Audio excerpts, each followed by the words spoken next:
Hello and welcome. It's early spring in the vineyard and it's time to prune these vines.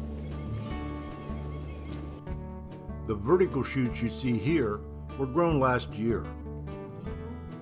They have regular bumps along their length, which are called nodes. If not cut back, the buds at these nodes will form more shoots and grapes. The grapes would be very small and would never ripen. So we cut off most of these buds and train the vine using vertical shoot positioning.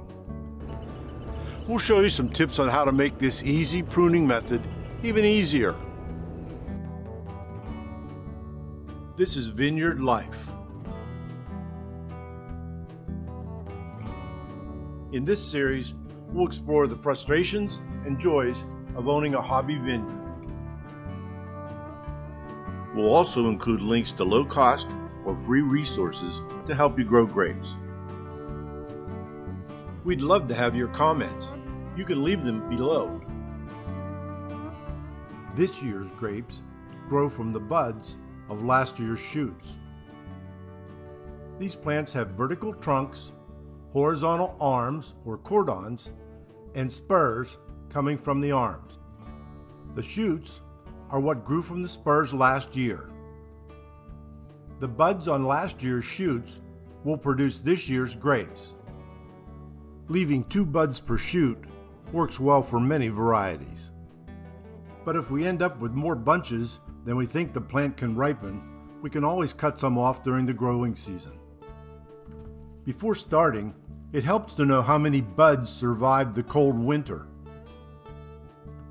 Commercial vineyards find this out by taking sample buds back to the lab and cutting them open.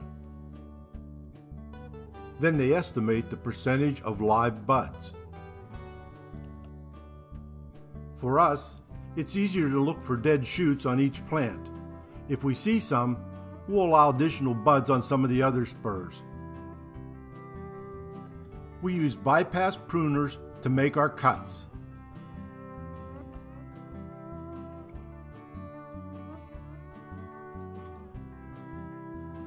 Just to review, each plant has been trained so that it has a trunk, cordons or arms, and equally spaced spurs. By pruning, we can control the number of grape clusters per vine. To make things easier, we first remove everything above the first catch wire.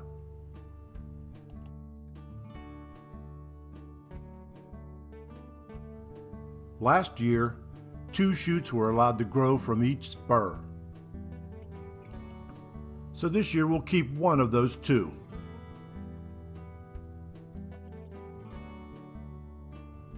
We usually keep the one that is closest to the arm, pointing upward, or that looks the healthiest.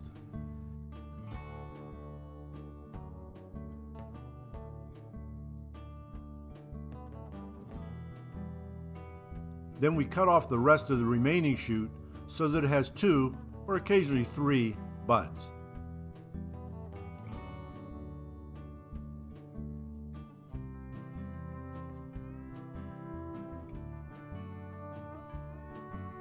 When finished, it looks something like this.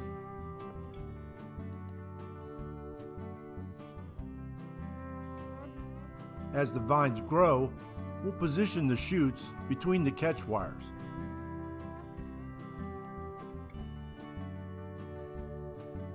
This system makes it easy for us to control the plant's growth, to spray the plant when it needs it, or to place nets in the late summer.